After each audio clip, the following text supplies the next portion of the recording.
perfect. I'm not the expert. There are many wonderful colorists out there, many different classes. Kitten Clowder, Jennifer Dove, Make It Crafty, many wonderful teachers out there. So, but for me, I like to just share and help where I can. Not that the other ones aren't helping and sharing. That came out wrong. You know what I mean. I just like to color, and I've had so many requests for me to do a live coloring that I'm going to go ahead and do it because I enjoy it, and again, I just want to share with you guys. So here we go. The first thing I start with is my E21 for my skin, and I will try to get closer here. Oop. Alrighty, and about my nails, Corinne, get over it. I know she's going to start sassy-mouthing me about how my nails are not done and blah, blah, blah, right? Seems that if she's not picking on me, she's just not having a good day. So, whoop, there we go. So I just start kind of outlining where I think these shadows are going to be the most noticeable, or the cheek area is kind of where I want the blush, where I want darker shadows. Again with my E21.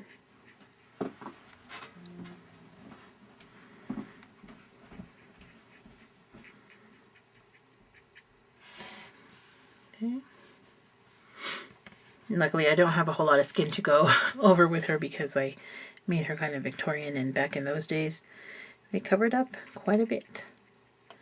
I don't know how I would have survived back then. I can't do heat. If it snowed 365 days here, I would be very happy. Okay. Next, I'm going to blend out that E21 just a little bit with my E51. I'm not going to go over the entire area, just kind of where the colors meet, and cover up my white areas, whatever I left blank.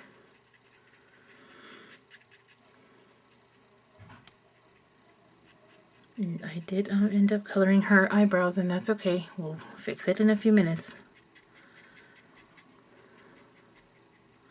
There are some areas that I worry about very much when I go over them with my color, and then there are some that I don't, because I know that I can fix my eyebrows. They'll be darker, so it doesn't matter.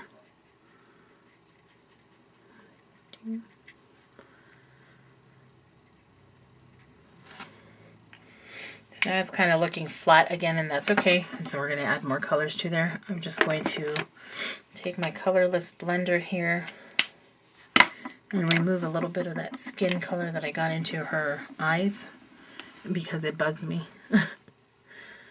I know you guys probably can't see it on the camera or on the video, but I can see it in person, and it just bugs me.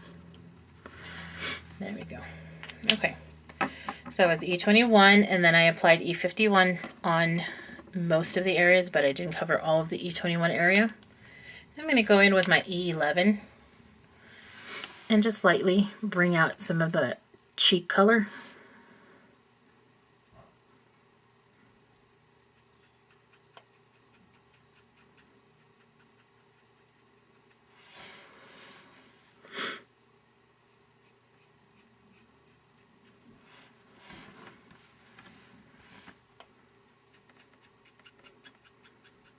And it looks a little rough and kind of weird, but once you start blending those out, you'll get comfortable. And it's just practice.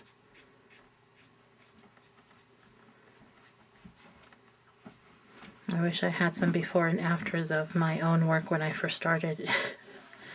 I nearly gave up and just kind of didn't want to use Copics anymore. But I'm not the most patient person. So it took some time, but I got there eventually. Okay, so now with my E21 again, which I've missed, here it is. My E21, I'm going to bring out that E11. And I'm going to start blending it in just to make it smoother and more natural.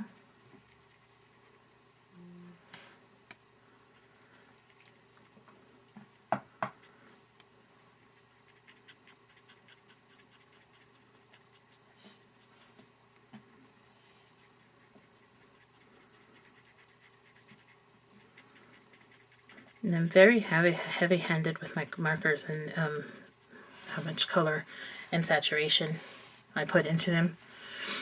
Not everyone is. It's all about how comfortable you are.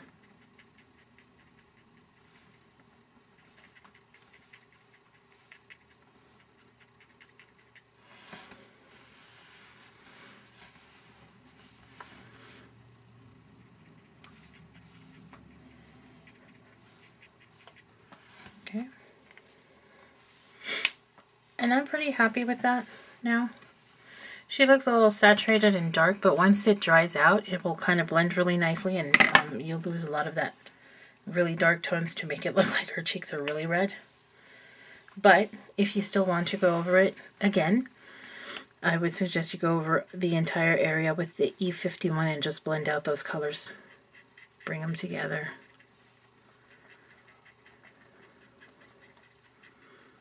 But it's up to you. Sometimes I will color it and then I will walk away, and then when I come back I've noticed that the saturation wasn't as heavy as I had thought, and I actually like it. So there's my skin.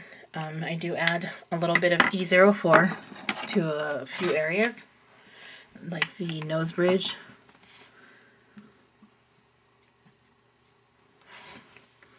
and the hairline, and just little, you know, crease areas like where the arms fold or the right under the neck. Probably not on this image so much under the neck because she's got such a very little neck area that you might actually end up coloring the entire neck with E04, and that's just a little too dark. But yeah, again, just play around with it and have fun with it.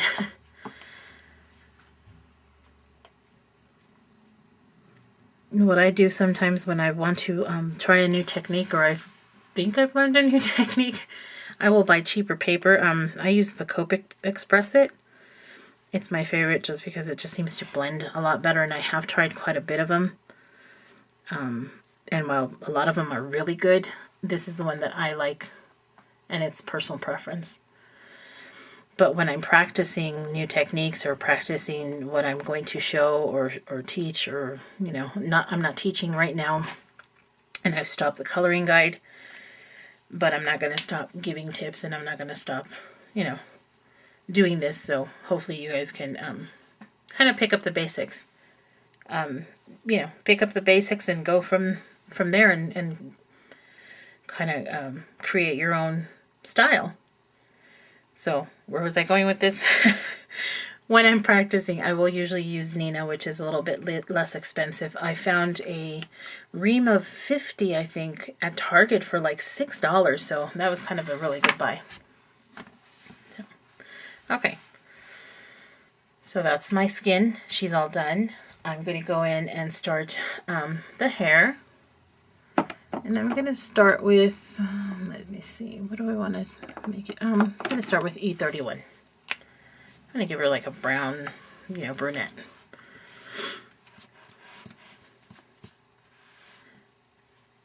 And I'm going to start from, I usually, when I start coloring, I start from my thinner points inward, or the larger ones again towards the middle, because I like to leave that white area blank just to give it shine. I do always do it, but I know that a lot of people are nervous about leaving white areas. And, you know, you don't have to leave the white areas. That's, again, just personal preference.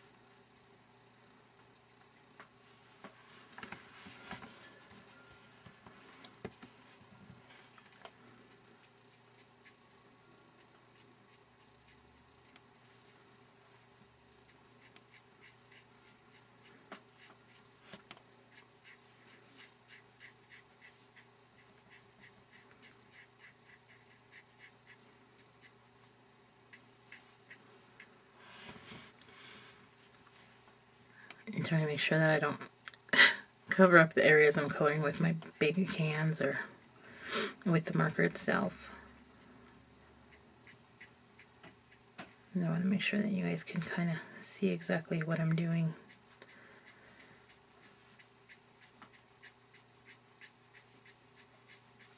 Again, just in the hopes that it will help you come out of your shell. I know a lot of people have told me they're just scared to start the whole digital world and get into the colors and or the coloring and stuff because it seems intimidating, but I promise you it's not. It's actually a lot of fun. It's very relaxing for me. Okay, so that was E31. I'm going to go in with my E33 on top of that, and I'm going to cover less areas, if that makes sense. Like, I'm not going to cover the entire E31 area. I'm going to let some of that show through. That's what kind of gives you the dimension and the shine.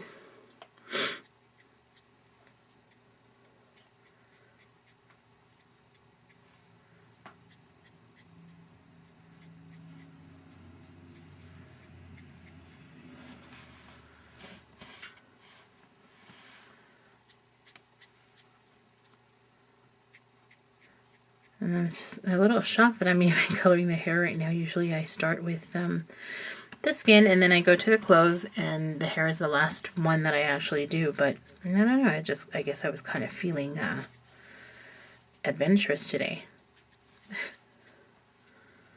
Change things up a bit, right?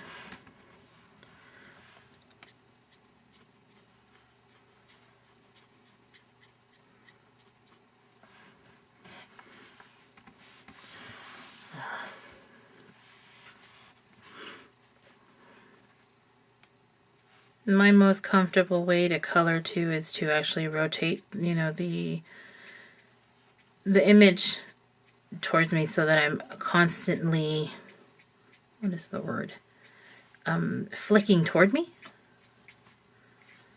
It's difficult for me to do it this way where I'm flicking away from me.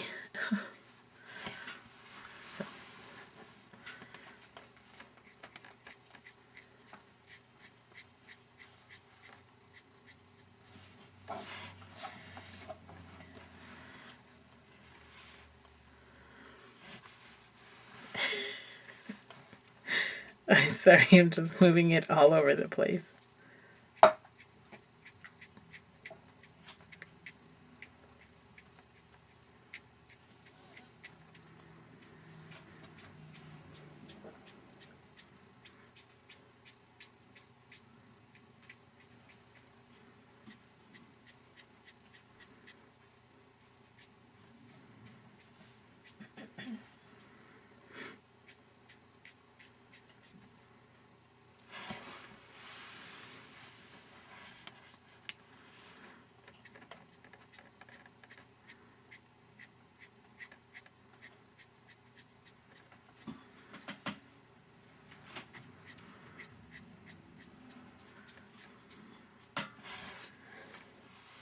Okay, now her hair is almost done. Now if you wanted it to be a light brown like that, you can leave it with just E31 and E33.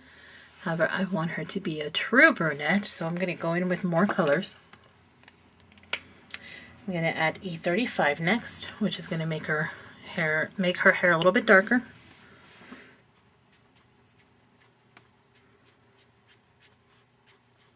And each time I apply a color, I go, my strokes are less. I do less lines, less covering, just because I want to show all the colors. I want to make sure all the colors come through. Otherwise, then why did I do them, right? This gives, it adds to it, I think.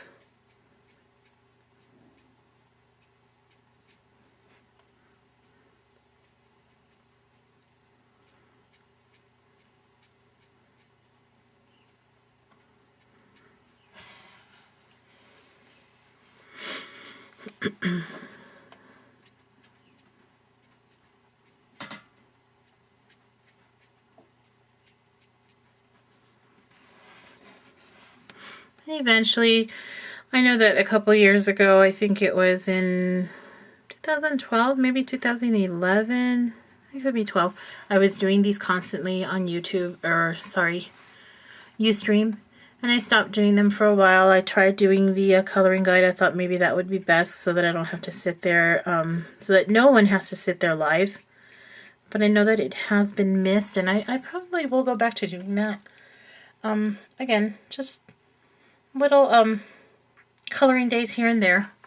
Nothing extravagant or nothing big. I'll just set up a date and you guys can join me or catch the video on it. But I'll probably figure all that out in the new year. In the meantime, I'm just going to continue doing these here and there. I think I will do the Viking on Saturday and kind of show you how I do my metals and kind of show how to do texture on those, you know, like her hat, her fur, stuff like that. Thought it might just be fun. So I will finish inking her up and put her up, and if you want to grab her and color along with me on Saturday, you will definitely be able to.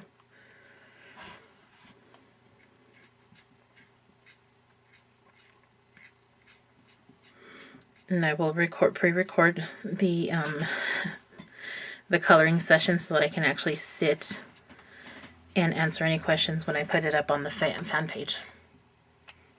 Okay.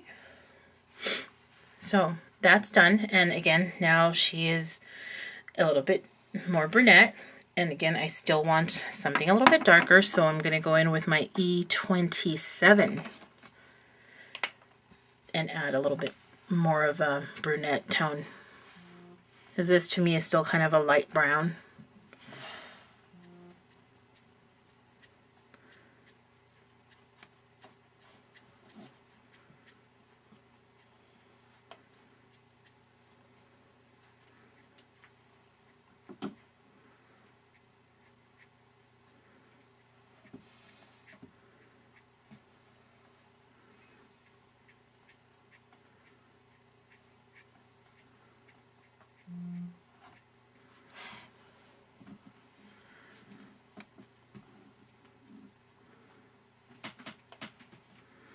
And I'll be real honest with you, plates are one of my nemesis as well, so don't be shocked if I can't do a good job on it. But I will try to show you kind of where I come from, or my perspective on the whole pleat thing.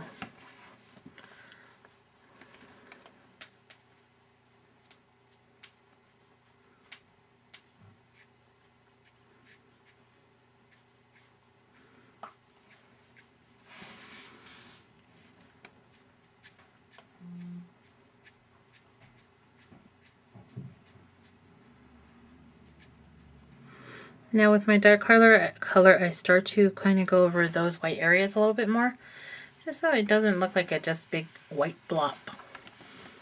But I don't do this again until my very last color, and this is going to be my last color on her hair.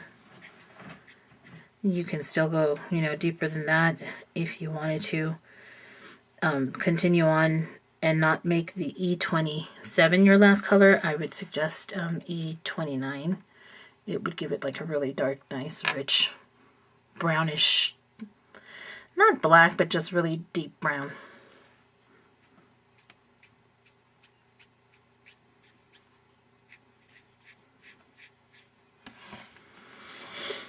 And again, in the new year, I do want to start a new program. Well, not program, it's just going to be kind of like a bi-weekly thing where I color up an image using some of my favorite colors. A lot of people sometimes ask about colors and tones and how do you achieve, you know, sky blue versus a jean blue that you would use on jeans. So I'm going to kind of go through and do a little tutorials like that. Okay. And now, remember I said the eyebrow, I will go in and fix it, and now I'm going to go in there and fix it. And I will usually color up the eyebrow the last color, which will be my darkest color.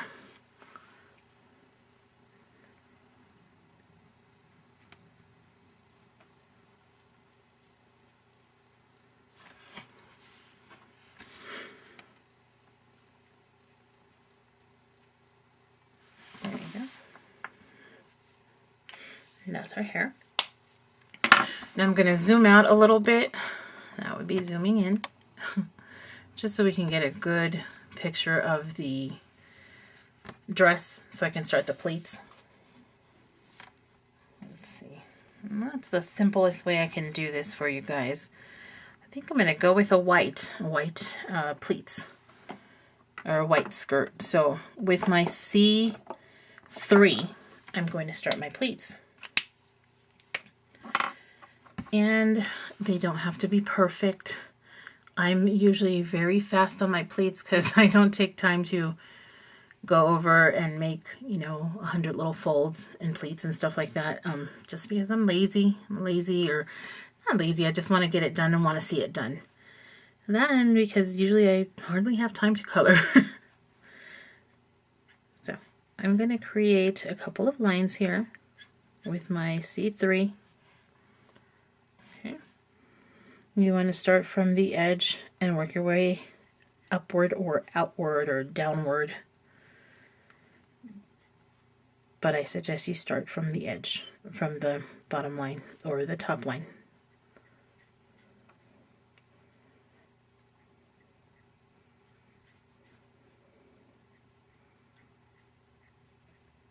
And again, there are some marvelous programs out there with lots of details and lots of step-by-step, and I highly recommend them. You know, the ladies that take their time and do their classes and stuff, they put a lot of work into it and a lot of effort, and it is very, to me, worth the effort, and I highly recommend them.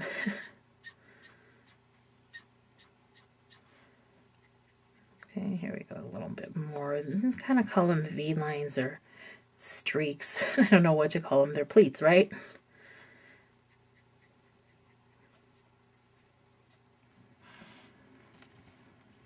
And they're starting to kind of come together. And again, I'm not, you know, doing this perfectly. It's just kind of a very basic and quick little tutorial I wanted to give you guys just so you're not afraid of pleats. And I didn't realize how many were so intimidated by them until I posted this and everybody said pleats. So, but I understand. I've struggled with pleats for a long time. I still think I struggle with them. But again, I'm not taking my time. I'm just rushing through stuff usually. I love to color, but lately all I have time to is draw in ink, and that's okay, because that too is my passion. So, okay. So now I'm going to go in over those pleats with my C5. And just create like an inner pleat, if that makes sense. Kind of like when you would outline, and a lot of people might actually start off with their darkest color and then outline it in their lightest. But I find that when I do that myself, it washes out the color and creates like these little bubbly streaks instead of just nice refined streaks.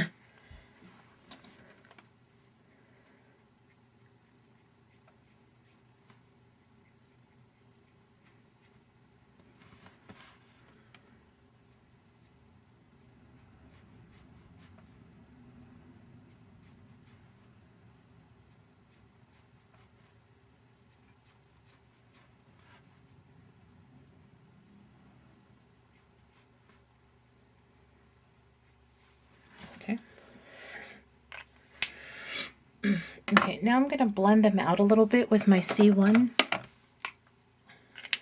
This will kind of start meshing. For me, it'll start meshing the colors together and not have such harsh beginning and ending lines, and it'll look a little more natural. And again, I chose this color just because it's the easiest, where we don't have to cover an entire area. I just want to show you guys exactly, no, not exactly, but I just want to show you my basic way of doing a pleat.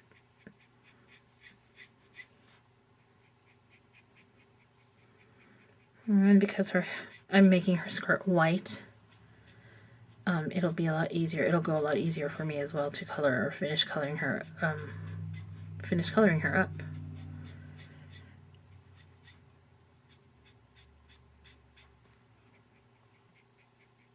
And again, all I can suggest too, and what I really want to stress is just practice.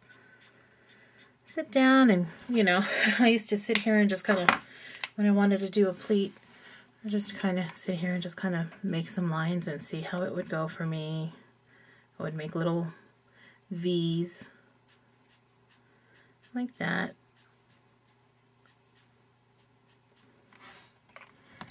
And then I would outline it as I mentioned before.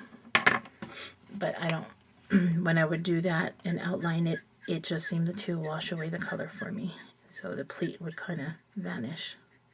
It'd just kind of be like a shadowy area. But, I would do that and just kind of sit there and mess around with it. And like I said, it just takes practice. Okay, so there are my pleats. Now if you want to go in there and go a little bit darker, you definitely can. So I'm going to take my C7 and create a really thin line on the inside of all of that. The C3 and the C5.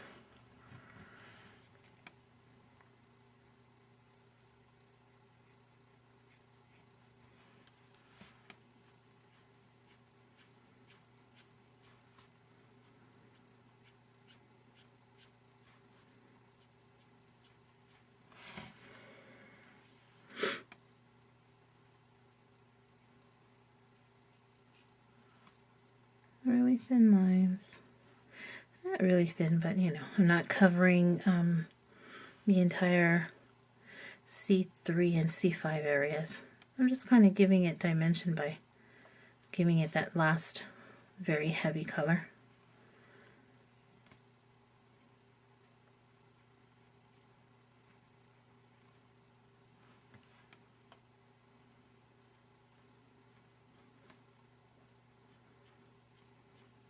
There we go. And her pleats are done. Like I said, really nice and simple. Now let's do some folds, and you're going to do the same basic principle. I'm going to start with my C3. I'm going to go in and kind of create a fold.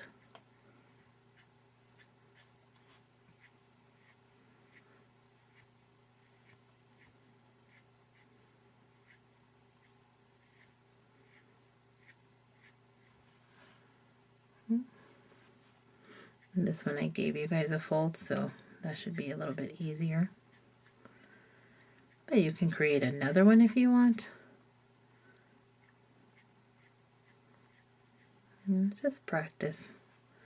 Practice, have fun, don't even think about it. I'm going to go in with my C5. Oops, wrong end.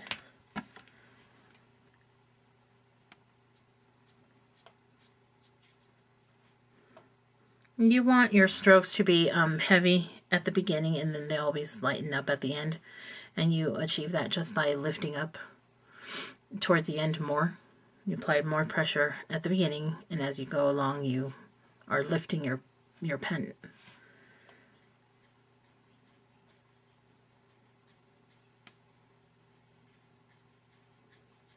And again, those are just tips that I have found that help me. Whether they're right, whether they're wrong, I don't know, but I'm just, again, just giving you guys just my basic knowledge that I have found as I have learned to color and have, as I color along. Okay. Now I'm going to wash that color out again, C1, or mesh those colors, wash them out, however you want to call it.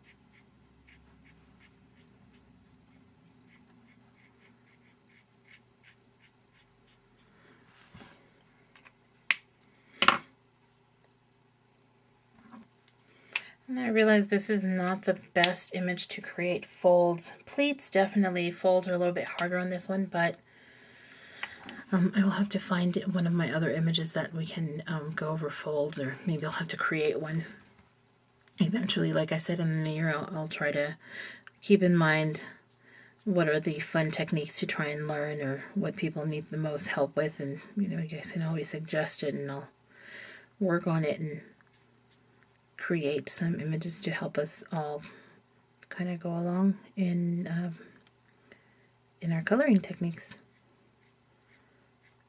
Oh, sorry, that was the C1. I'm doing the last process that I did with the pleats and applying the C1 for a little extra depth.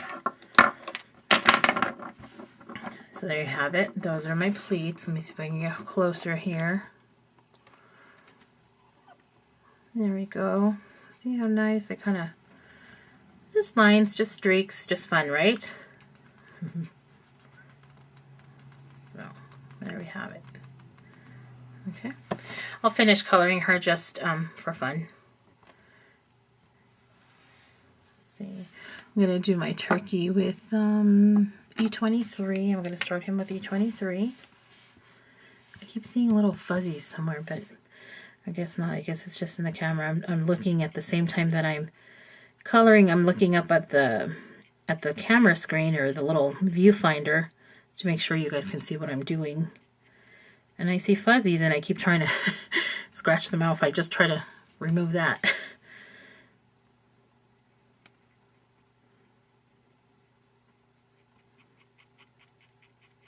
I always leave a let me try that again. I always leave a little white on top for blending later, and I'll explain that as well. But let me finish up the turkey here. So that was E23. And I'm going to apply a little bit of E25.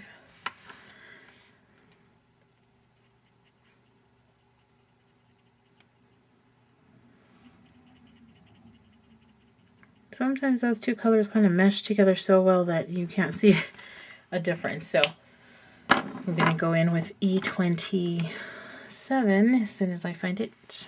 Here we go. All right, E27. There we go. That's a little more contrast.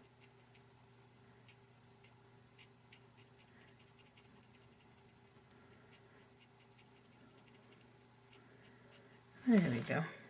Now, I'm going to bring out those colors and kind of start meshing them together with my colorless blender, and that's why I leave a little bit of white area, because when I go in with my colorless blender and start pushing out that color, it will fill it in and create that nice shadowy area, or that contrast area.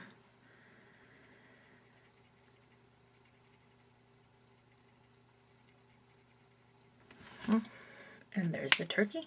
Let me try and get a close-up so you can kind of see what I meant about the white contrasting area.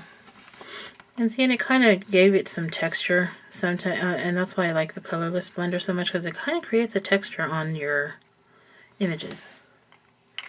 I went a little too much on that. I went in with my colorless blender, so I'm going to fix it with my E23. Just go over the areas again with the E23. And that should kind of take care of it. And it did. Much better.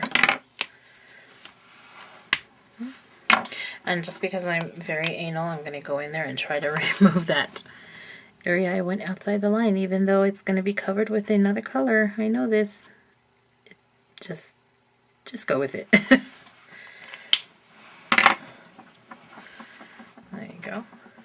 So there's the turkey. I'm going to add a little E04 on that bone. I'm sorry, E42. Just so it's not just sitting there plain and white. And you don't have to do a whole lot of dimension on the little areas. You can't see it very much anyway. There we go. Let's see, what top do I want to give her? Let's go with, let's go with black. I'm going to take my W2 and I'm going to cover the area.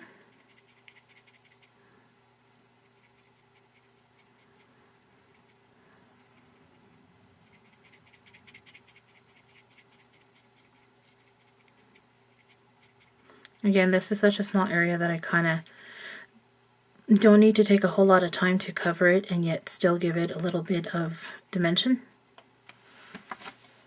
So there's a W2, now W4.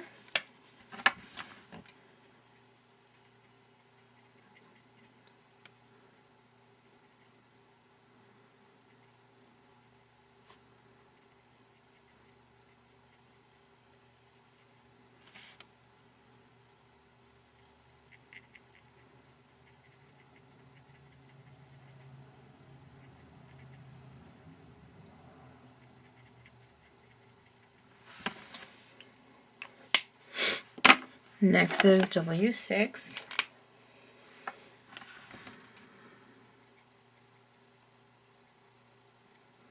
And as you can see, I leave a little bit of each color showing each time. And I've also had people ask, well, then why not just, how do they put it? Why not just, you know, color in with the W2 here, and then the next color, and then the next color? Why do you color the entire area first and then overlap the colors? For me, it's just easier, and it kind of feels like it lays down the foundation for me and kind of prepares the image or the area that I'm going to color for all the colors.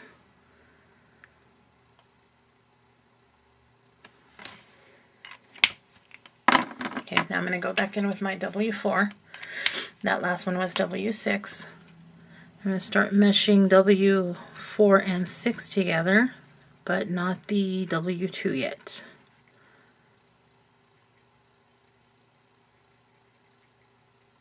There we go. Now I'll go in with my W2 and mesh all of them together.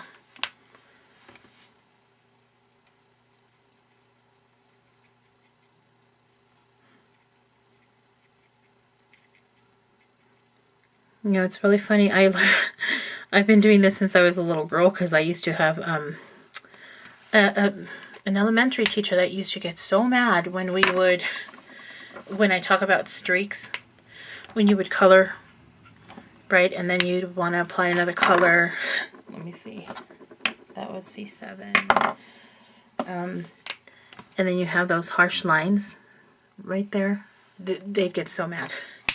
So even as a child, before I even knew Copics, I would make sure that I would blend out my colors when, you know, when doing a coloring, even on a coloring book. And then, of course, when I got to high school, I got even more anal. So that was even more of a headache for my mom, because I would, you know, stay up late at night doing my art projects, and I'd be in tears after the 4th hour. Okay, so that's that. The C3, I'm going to go in with my C3 to cover the other little areas, because we want it to be white. You don't cover a whole lot of it, just here and there, just a little bit. And again, this is just to create that white. You don't need a whole lot of color. If you want to color in her little brooch or neck piece or cameo, whatever you want to call it, I go in with my last color. Again, because it's such a small area, you don't have to have a whole lot of depth to it or dimension. I went in with my W6. Then I'm going to blend it out just a little bit with my W2, and it'll still give it a little bit of dimension and shadowy area. Now let's do the plate. I'm going to go in with my R05. And again, if you guys have been watching, you can see that I do leave a little bit of white almost on everything. Again, just because when I go back in and blend all the colors together, I want to give it that gradient feel, like it's changing from light to dark or dark to light or whatever, instead of just having those harsh lines. So as R05, I'm going to go in and do my right under the turkey with R27, and that is one big color jump, but I'm only going to use 3 colors on this, which is my 2 blush colors is what I call them. Oh, I'm so sorry. I moved it, didn't I? Okay.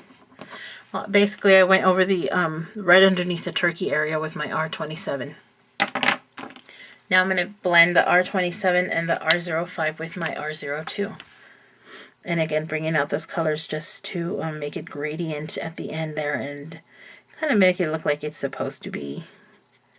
Not exactly color changing, but it doesn't look like just one big blob.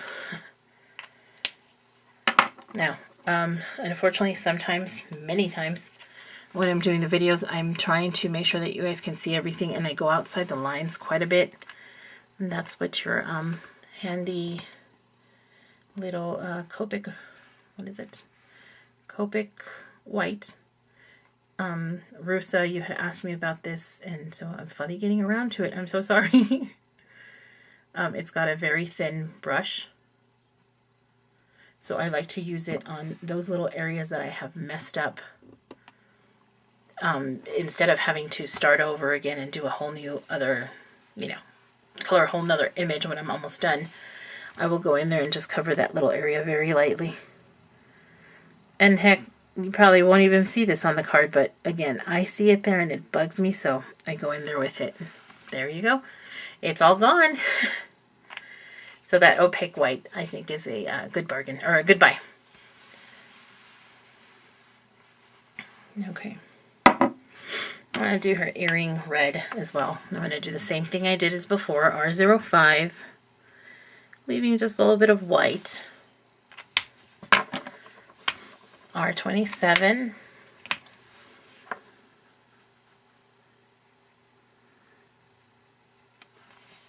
And sometimes I look at these videos and I think, oh, maybe I shouldn't be doing this. You see all my imperfections, like all the little, you can see there on her cheek that I went over with the hair color. But I'm not going to worry about it today. I'll fix it behind the scenes. Okay, so now with my R02, I'm taking the R27 and kind of meshing everything together. And then, here's another fun trick with a opaque white, if I can get it to be really steady here. I'm going to try. You can add little shine lines to your projects. There. Oh, I did it. There we go. That's a miracle because usually I mess them all up. Okay, now let's do the lips. Again, same kind of basic principle. R05 is my favorite to start with. And I leave a little bit of white. Just like that. Now I'm going to go in with my R27 on the edges.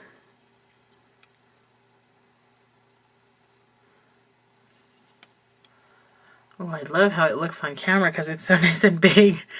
When I'm looking at my actual image, it's small and my eyes strain and I have to have little peepers, so I'm liking it. I know I just pulled a squirrel on you guys, I'm sorry. And those of you that don't know Squirrel, if you've seen that movie Up, where the dog is like really excited and he's paid attention and all of a sudden squirrel, and we call it pulling a squirrel because Rio pulls it and I pull it quite a bit. So when you hear me say squirrel, you know what I'm talking about. Okay, so now with my R02, I'm going to blend those colors together, and I'm going to still kind of leave that white area alone for a little bit. And actually, you can leave that white area alone just like that, and it gives it that shine. It makes it look pretty. Or you can blend it out with your colorless blender and give it just an even even more softer touch. Not so shiny, but just kind of subtle.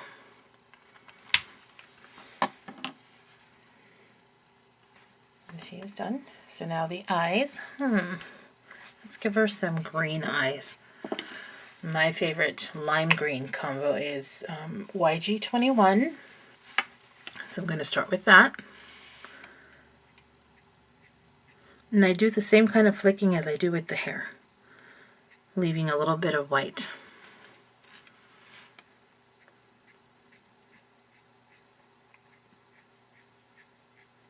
That was YG21. Now I'm going to apply YG23.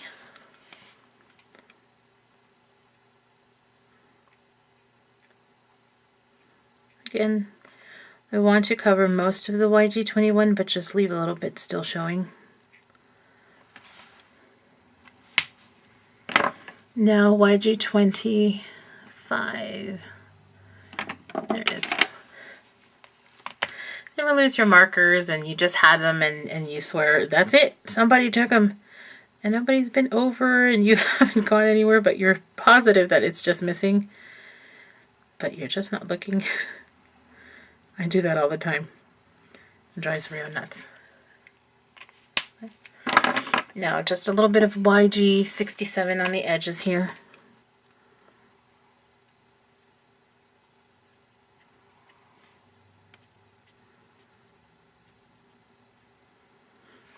There we go. And I'm going to take my YG21 and bring out the YG67, 23, and 25 toward the middle here. And you might end up covering that white area, and that's okay because we're still going to go in there with our colorless blender. There we go.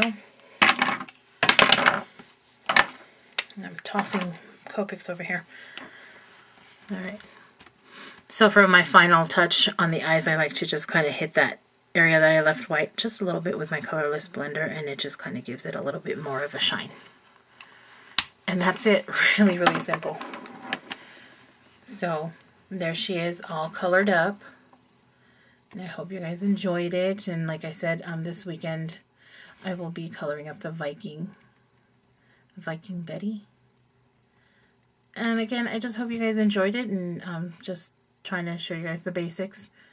I encourage you to, you know, if you really want to improve, I don't like to use that word just because to me, coloring, art, everything, it's art. There is no wrong, there is no right.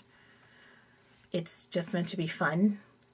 But if you are really, you know, set on learning the right way or the wrong, again, for me it's hard to say the right way because I don't think there is a wrong way to color.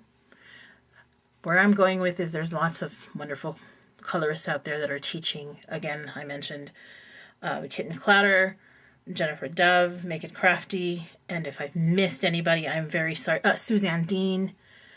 I know that there are just a lot of wonderful colorists out there that take a lot of time and put a lot of effort into their classes, so I fully recommend all of them. And that's it. Thanks, guys, and I will see you guys on the fan page. Bye.